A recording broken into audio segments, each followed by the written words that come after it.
Di sini, ada 16 butir pil pengumpul energi dan 17 butir pil rusak yang sudah diubah menjadi pil racun merah.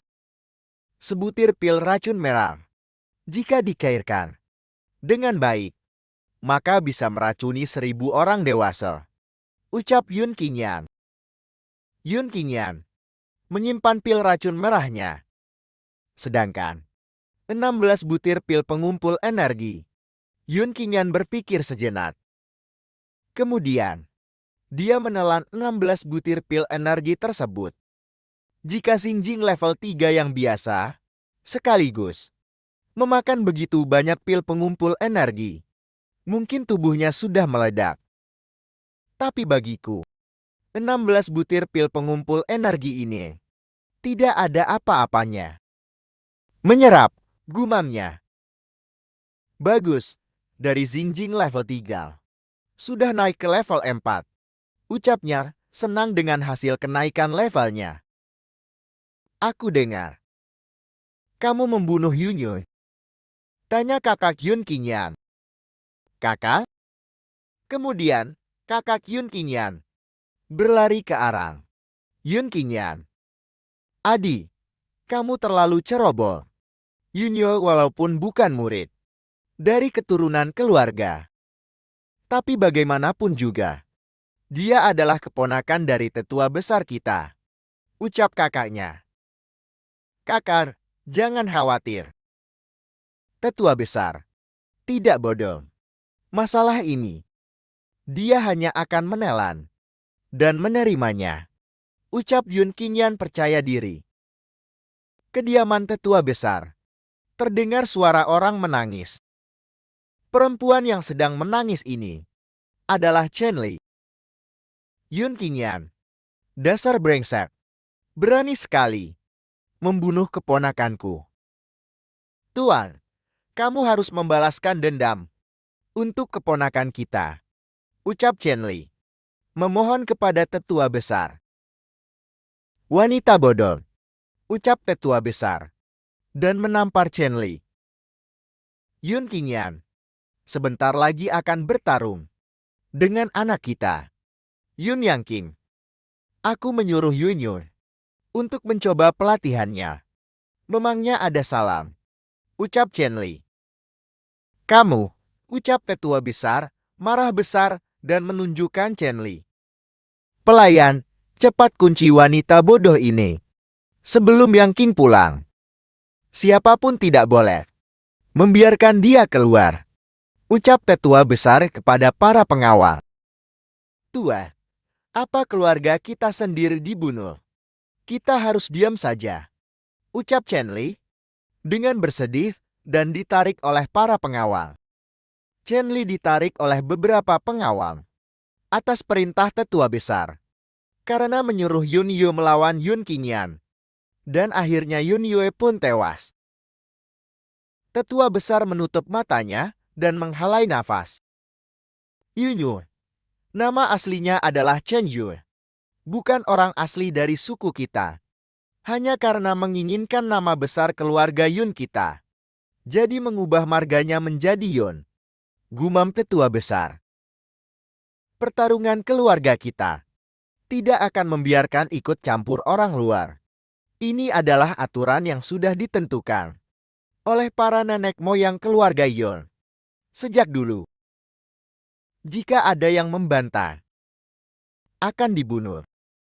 Siapa dia Yunyu? Berani sekali datang ikut campur? Jika tetua besar berani membela keponakan dari keluarga luarnya, maka dia sekeluarga akan dikeluarkan dari keluarga Yun. Ucap Yun Qingyan. Ternyata begitu. Ternyata aku yang mengkhawatirkannya berlebihan. Ucap kakak Yun Qingyan. Bernafas lega. Adik Yan, kamu selama ini tidak suka ikut campur dalam perdebatan dan persaingan kekuasaan. Seperti ini. Kenapa kali ini kamu rela mempertaruhkan nyawamu untuk bertarung dengan Yun Yangqing 7 hari nanti? Tanya kakak Yun Qingyan. Aku memang tidak tertarik dengan tahta penerus ini. Tapi, aku punya satu alasan yang sangat kuat, jawab Yun Qingyan. Karena aku ya, tanya kakaknya. Iya, jawab Yun Qingyan. Kakak Yun Qingyan diam sejenak dan berkata, Adik, aku tidak memberi tahumu masalah ini. Semua juga demi kebaikan dirimu. Aku tahu. Sehingga aku ingin menjadi penerus pemimpin keluarga. Menggunakan seluruh kekuatan dari keluarga kita untuk membalaskan dendammu. Ucap Yun Qingyan dengan percaya diri. Adik Yan, kakak Yun Qingyan, senang mendengar itu. Kakang, 4 hari lagi. Kamu tunggu saja. Kabar baik dariku. Yun Qingyan melompat ke bawah. Aku pergi dulu ya. Jika ingin mengalahkan Yun Yangqing, aku harus pergi. Mengambil sesuatu dulu. Ucap Yun Qingyan. Tersenyum. Dan meninggalkan kakaknya. Angkat tanganmu. Kuda-kuda yang kokoh. Pukulan bagaikan angin. Tidak bergerak seperti batu. Ini adalah tempat pelatihan ilmu bela diri keluarga Yun. Sungguh, rindu sekali. Gumam Yun Qingyan. Waktu itu, aku dan adikku Kai-er juga sering ke tempat ini. Dan di depan tempat pelatihan ilmu bela diri ini adalah tempat penting penyimpanan harta rahasia milik keluarga Yun kami. Gumam Yun Qingyan. Pavilion Gongfa, ucapnya. Lantai 1. Menyimpan ribuan buku ilmu dasar bela diri. Lantai 2. Menyimpan 300-an buku kelas menengah ilmu bela diri. Sedangkan lantai 3 menyimpan 30 buku kelas atas ilmu bela diri. Setiap buku merupakan barang yang sangat langka dan berharga. Tapi, hanya murid dari keluarga Yon yang bisa melewati guru penguji yang berjaga di pavilion ini baru bisa masuk dan membaca buku-buku ilmu kelas atas di lantai 3 itu. Ucap Yun Qingyan. Kemudian, Yun Qingyan masuk ke dalam pavilion Gongfa. Baru saja masuk, Yun Qingyan melihat seseorang pria tua memiliki tatapan mata yang tajam. Siapa kamu? Tanya pria tua itu. Yun Qingyan. Jawab Yun Qingyan. Untuk apa mau pinjam buku? Tanya pria itu. Bertarung. Jawab Yun Qingyan. Tunjukkan lencana identitasmu.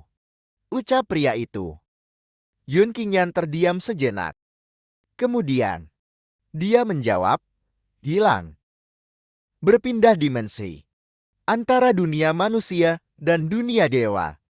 Benda pribadiku memang sudah hilang semua. Gumam Yun Qingyan.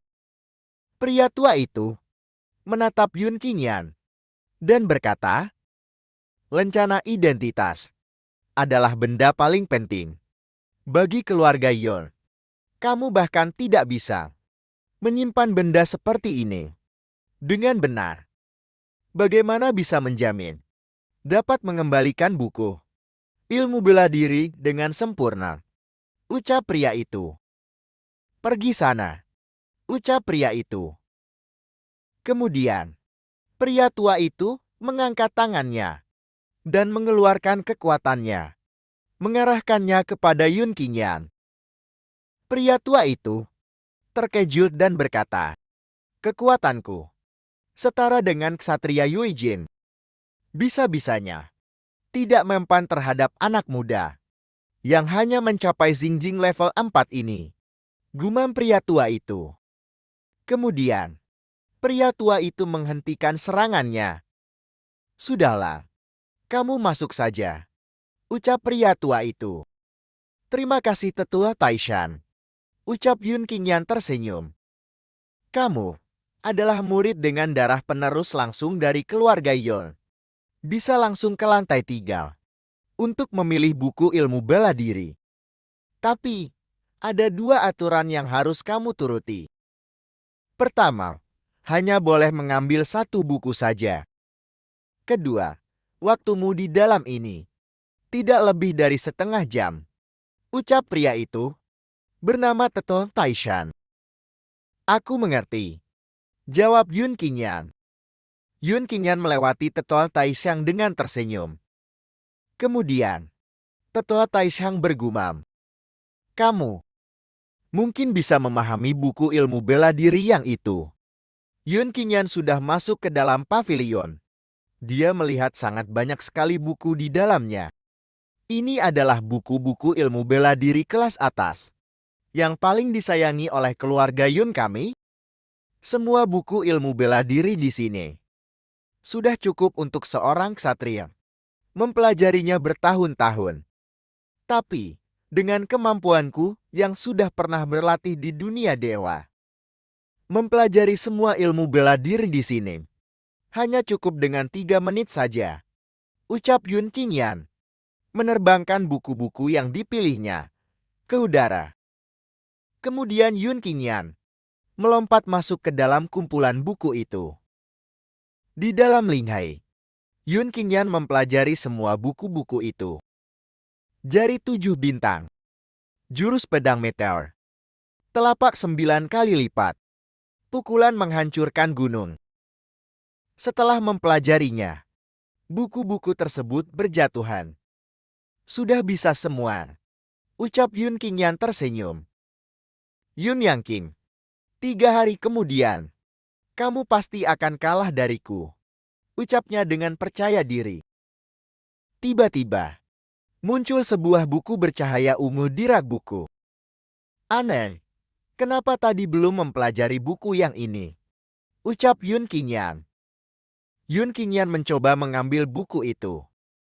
Ini adalah, ucap Yun Qingyan. Tiba-tiba buku itu mengeluarkan sebuah asap. Yun Qingyan melihat ke atas. Muncullah seekor kera keluar dari buku tersebut. Dasar junior yang bodoh, ucap kera itu. Hanya seorang bocah dengan Xingjing level 4 juga ingin datang mempelajari buku ilmu yang sudah dijaga olehku ini. Ucap kera itu menyerang Yun Qingyan. Tapi Yun Qingyan bisa menghindari serangan tersebut dengan jurus bayangan. Kera itu terkejut. Buku ini tidak sederhana. Bahkan ada hewan pelindung yang menjaganya. Ucap Yun Qingyan. Atau, ucap Yun Qingyan mencoba mengambil sarung pedang di belakang tubuhnya. Kemudian Yun Qingyan menebas kera itu dengan sarung pedangnya. Kera itu berteriak kesakitan. Aku habisi bersamaan saja, ucap Yun Qingyan.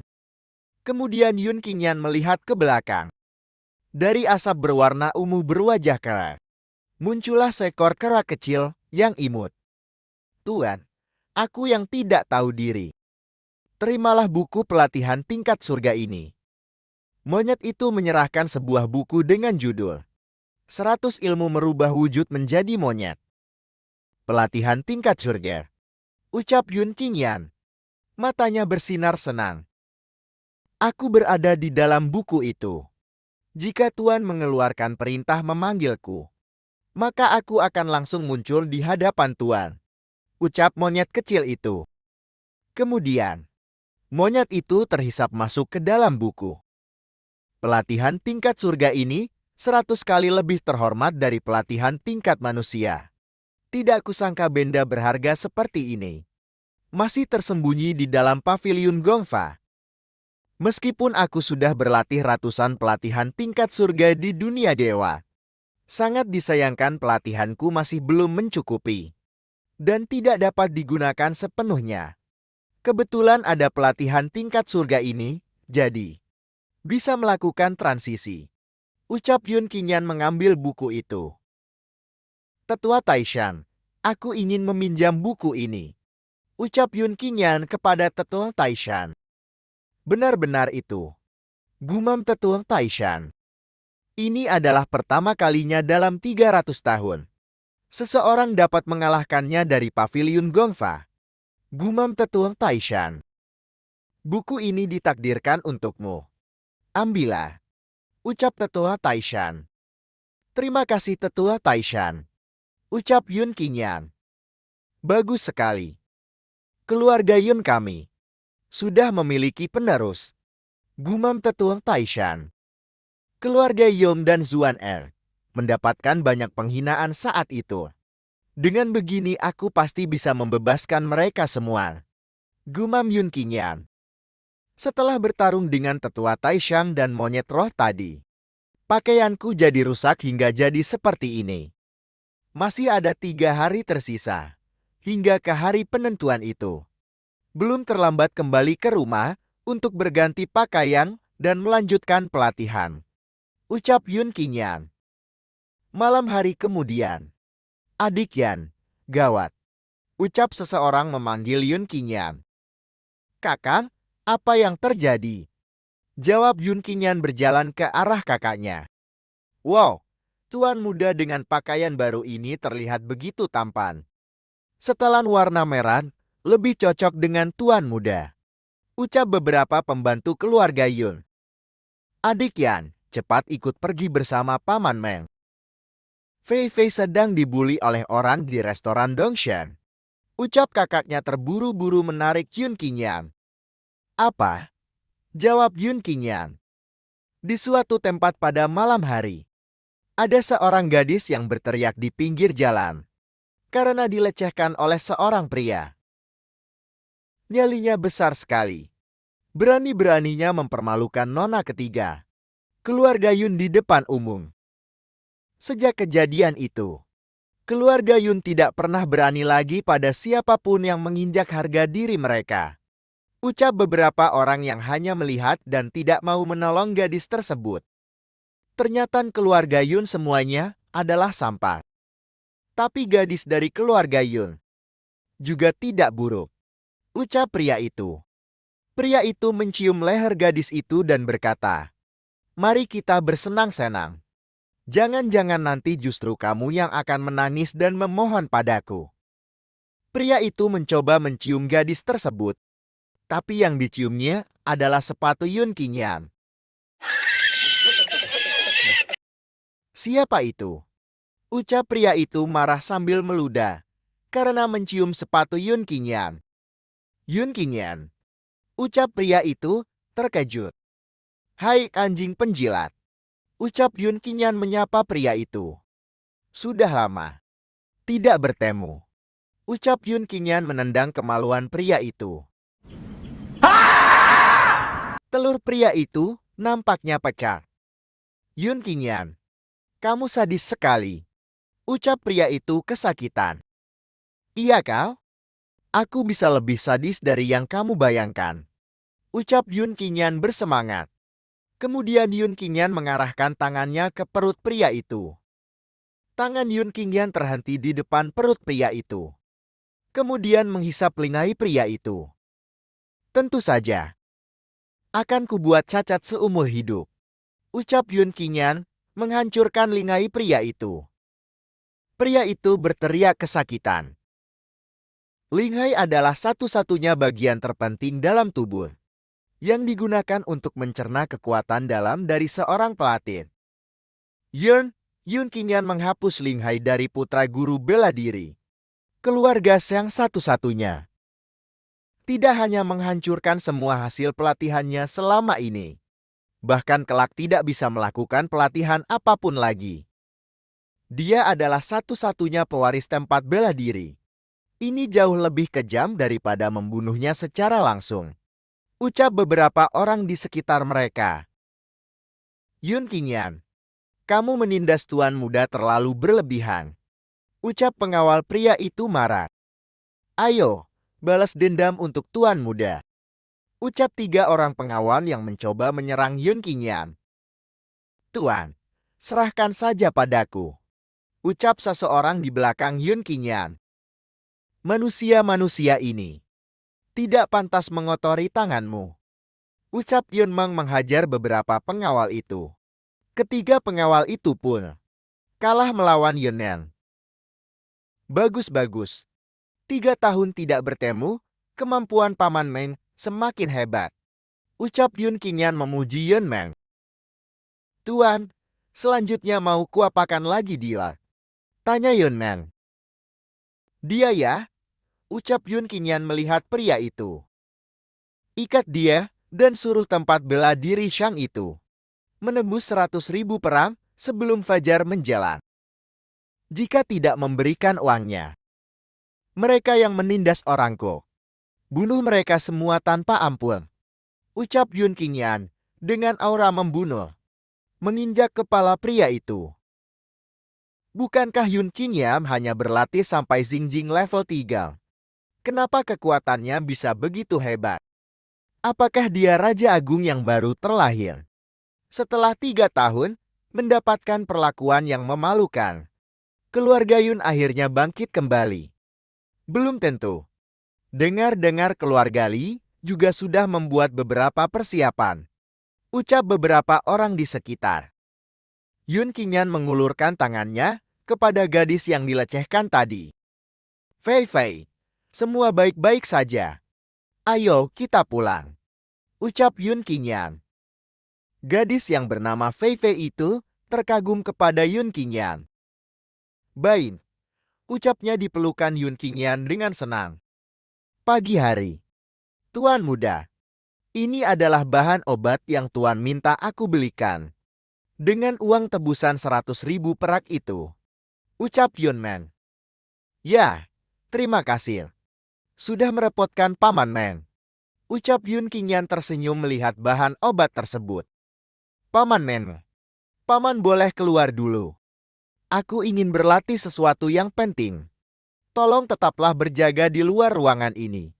Ucap Yun Qingyan meminta tolong kepada Yun Meng. Baik, Tuan muda. Jawab Yun Meng. Yun Meng berdiri berjaga di pekarangan rumah Yun Qingyan. Apa yang dilakukan Yun Qingyan hingga bisa membuat Yun Meng, si pembantai ribuan tangan berdarah itu, mau melindunginya? Tetua menyuruh kita memantau setiap pergerakan Yun Qingyan. Bagaimana kita melakukannya jika begini? Bukankah dia baru saja mendapatkan buku jurus dari pavilion kungfu kemarin? Katakan saja pada sesepuh bahwa dia sedang berlatih. Lagi pula hanya tersisa 3 hari menuju hari penentuan. Dia hanya berada di Xingjing level 3 yang tak berguna seperti itu. Mau bagaimana bergiat pun, juga tidak mungkin mengalahkan Tuan Muda Yun Yangqin. Benar juga. Ayo kita pergi minum bir saja. Ucap 2 orang mata-mata tetua besar.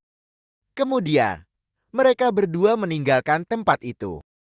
Tetua ternyata berani mengirim orang untuk mengawasiku.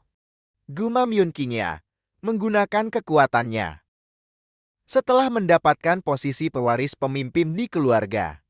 Ucap Yun Qingyan. Yun Qingyan menggores tangannya. Saatnya untuk membersihkan keluarga Yan dari sampah-sampah itu. Ucapnya dengan darahnya menetes di sebuah bendera. Bendera kuning bintang. Giok terang malam. Jimat mahoni. Piringan naga. Ditambah dengan setetes darahku. Dan api merah murni yang hanya bisa dikontrol oleh guru ahli ramuan tingkat tinggi. Ucapnya mengeluarkan api ungu. Barulah bisa membuat formasi penyatuan hawa. Dari jarak ribuan mil. Ucapnya mengarahkan api ungu itu ke arah bendera formasi dan bahan-bahan lainnya. Darah yang diteteskan Yun Qingyan menyatu dengan bendera formasi itu. Bendera dan bahan-bahan lainnya mulai bereaksi. Muncullah kertas-kertas mantra yang bersinar. Sudah jadi. Ucap Yun Qingyan tersenyum. Di mana si monyet roh? Ucap Yun Qingyan. Lalu muncullah seekor monyet kecil di belakangnya. Tuan, ucap monyet kecil tersebut. Pergilah. Tempel kertas-kertas mantra ini di mana aku menandainya. Dengan kesadaranku. Ucap Yun Qingyan kepada monyet kecil itu. Siap Tuan. Ucap monyet kecil itu. Monyet kecil itu pergi membawa kertas-kertas mantra itu. Meletakkan kertas-kertas mantra. Itu sesuai yang ditandai Yun Qingyan. Kekuatan dasarku adalah kekuatan Kaisar Dewa. Hambatan di antara ruang bukanlah masalah bagiku. Jika hawa kekuatan yang diserap cukup, sedikit demi sedikit akan menjadi semakin kuat. Hanya saja tidak tahu berapa banyak hawa kekuatan yang bisa dikumpulkan dari formasi penyatuan hawa ini. Ucap Yun Qingyan. Tuan, sudah selesai semua. Ucap monyet kecil itu. Mulai, ucap Yun Qingyan. Tiba-tiba muncul sebuah cahaya dari langit. Tepat di atas kediaman Yun Qingyan. Yun Meng merasa sesuatu yang aneh. Yun Qingyan mengangkat kedua tangannya. Beberapa orang masuk ke dalam tubuh Yun Qingyan. Tiba-tiba muncul sebuah petir. Petir itu menyambar kediaman Yun Qingyan. Tuan Muda Yan. Apa Tuan baik-baik saja? Ucap Yun Meng terkejut sampai terjatuh. Tentu saja. Jawab Yun Qingyan. Hawa kekuatan dari radius 8.000 km telah berkumpul menjadi satu. Ternyata hanya menambah 2 kali lipat dari hawa kekuatan yang ada saja. Ucap Yun Qingyan. Kekuatan Yun Qingyan meningkat. Memasuki Xinjing tingkat 5. Hawa kekuatan dengan radius 8 km. Ucap Yun Meng terkejut. Yun Meng berlutut dan berkata, Tuan Yang, bolehkah Tuan memberitahuku? Bagaimana cara Tuan melakukannya? Tanya Yun Meng. Tentu saja. Aku hanya menaruh formasi penyatuan hawa saja. Di pekarangan ini. Jawab Yun Qingyan. Dia melompat ke bawah. Di belakang Yun Meng. Formasi penyatuan hawa. Ucap Yun Meng terkejut. Karena tidak percaya dengan apa yang didengarnya. Tuan Yang, kamu tidak hanya berlatih ramuan, tapi juga seorang guru besar formasi? Tanya Yun Meng terkejut. Hanya guru besar formasi saja. Tidak ada yang perlu disalutkan. Ucap Yun Qingyan santai. Tidak ada yang perlu disalutkan. Guru besar formasi jauh lebih terhormat daripada guru ahli ramuan. Tuan Muda Yan dia. Mungkin adalah guru besar formasi pertama dari kota Tianyu. Ucap Yun Meng terkejut tidak percaya. Yun Meng mencoba menenangkan dirinya. Sedangkan Yun Qingyan cuma bisa tertawa kecil. Aku sudah berlatih di dunia dewa selama 3.000 tahun. Dan kemampuanku jauh melebihi manusia biasa. Paman Meng menjadi sangat terkejut seperti ini tidaklah mengherankan. Gumam Yun Qingyan tersenyum hangat. Paman Meng, kamu memiliki hambatan dalam Xinjing level 7. Sudah ada 5 tahun, apakah benar? Tanya Yun Qingyan.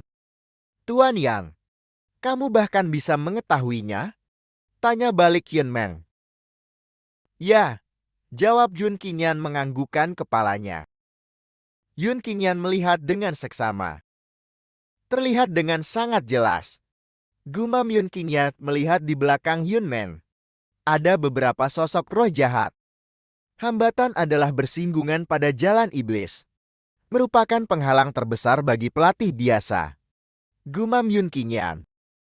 Yun Meng, sebagai tombak dalam keluarga Yunko. Bahkan orang-orang yang pernah dibunuh olehnya sudah melebihi 4 digit angka. Secara otomatis menemui banyak hambatan. Paman Meng, apa kamu mempercayaiku? Tanya Yun Qingyan menempelkan tangannya ke perut Yun Meng. Bukankah ini gerakan Tuan Yun? Ketika dia menghapus Lingai Xiang Yong saat itu. Gumam Yun Meng. Yun Meng terdiam sejenak. Kemudian dia menjawab. Ya, sekalipun ini adalah gerakan Tuan Yun. Ketika dia menghapus Lingai Xiang Yong saat itu. Tapi aku percaya dia tidak akan menyakitiku. Baik, ucap Yun Qingyan tersenyum. Yun Qingyan mulai menghilangkan roh jahat yang ada pada Paman Meng. Paman Meng pun kesakitan. Yun Qingyan berusaha keras. Dan akhirnya, roh jahat itu mulai keluar dan Yun Qingyan merasakan sakit. Akhirnya roh jahat tersebut terhisap keluar. Menyebar. Teriak Yun Qingyan dan roh jahat itu menyebar dan akhirnya menghilang. Yun Qingyan merasa kelelahan. Tuan, Tuan Yang. Barusan Tuan. Ucap Yun Men kepada Yun Qingyan. Yun Meng mengeluarkan kekuatannya. Apakah dia membantuku? Menawarkan halangan yang ada di tubuhku? Aku mencapai Zinjing level 8. Ucap Yun Meng terkejut. Atas nama keluarga Yun, aku sangat berterima kasih banyak pada Tuan Yan. Lanjutnya, kemudian dia berlutut di depan Yun Qingyan. Tidak perlu sungkan. Paman Meng, cepatlah bangun. Kamu sudah mengikutiku. Berarti adalah orangku sendiri. Aku Yun Qingyan. Ucap Yun Qingyan tersenyum. Tidak akan merugikan orangku sendiri. Lanjutnya dengan percaya diri. Adik Yan, cepat bereskan barangmu dan pergilah bersamaku. Ayahku telah mengatur semuanya. Menyuruhmu bersembunyi untuk sementara waktu. Ucap kakak Yun Qingyan. Bersembunyi? Tanya Yun Qingyan. Benar. Yun Yang King telah kembali. Setelah dia tahu kamu membunuh Yun Yue, dia mengancam akan membunuhmu pada hari penentuan. Untuk membalas dendam Yun Yue. Dan ayahku juga mendengar desas-desus bahwa Yun Yang King telah mencapainya belum lama ini. Mencapai Zinjing level 7. Adik Yang, kamu baru mencapai Zinjing level 5. Jika melawannya, sama saja dengan cari mati. Yun Qingyan menanggapinya dengan santai. Menggaruk telinganya. Kakang, tenang saja. Yun Qingyan menepuk pundak kakaknya. Apapun yang dilakukan Yun Yang King, dia tidak akan bisa mengancamku. Ucap Yun Qingyan, meyakinkan kakaknya. Tapi adik Yan, ucap kakaknya tapi dipotong oleh Yun Qingyan. Kakak, apa kamu merasakan sesuatu yang berbeda di pekaranganku ini dengan yang sebelumnya? Tanya Yun Qingyan. Berbeda? Tanya kakaknya. Kakak Yun Qingyan mengangkat kepala. Ini. Bagaimana bisa hawa kekuatan di pekarangan ini lebih besar 2 kali lipat dari luar dan masih terus mengalir? Ucap kakak Yun Qingyan terkejut. Membantu jawab Tuan Muda. Tuan Yan menaruh formasi penyatuan hawa di sini. Jawab Yun Men. Formasi penyatuan hawa. Yang, adik Yang, ternyata kamu bisa mengatur formasi juga. Tanya kakak Yun Qingyan. Benar, tapi aku tidak hanya mengatur formasi ini untuk diriku sendiri. Aku membuatnya juga untuk kakak. Ucap Yun Qingyan. Kakak, aku sudah mendengarnya dari orang itu. Tidak hanya lengan kirimu yang dibuat cacat, tetapi Linghai juga dihancurkan oleh orang jahat itu. Barulah bisa terus ditindas seperti sekarang ini. Setelah hari penentuan itu, aku akan membawa kakak dan paman ke pekaranganku. Aku mau memakai formasi penyatuan hawa ini dan benda berharga rahasia lainnya untuk membentuk kembali Linghai yang ada di tubuhmu, memulihkan lengan kirimu, dan membantumu agar bisa melakukan pelatihan diri lagi. Aku ingin orang-orang yang membuatmu seperti ini membayarnya dengan nyawanya. Dan aku ingin orang-orang yang telah membulimu berlutut di depanmu untuk memohon diampuni. Aku ingin memberitahu seluruh kota Tianyu. Setelah aku kembali, tidak akan kubiarkan sampah-sampah itu menindas orang-orangku lagi. Ucap Yun Qingyan percaya diri. Kakak, kenapa? Tidak apa-apa. Aku hanya berpikir, bagaimana aku bisa mempunyai keberuntungan seperti itu? Kakak Yun Qingyan mengeluarkan air mata. Aku sangat bersyukur memiliki saudara sepertimu.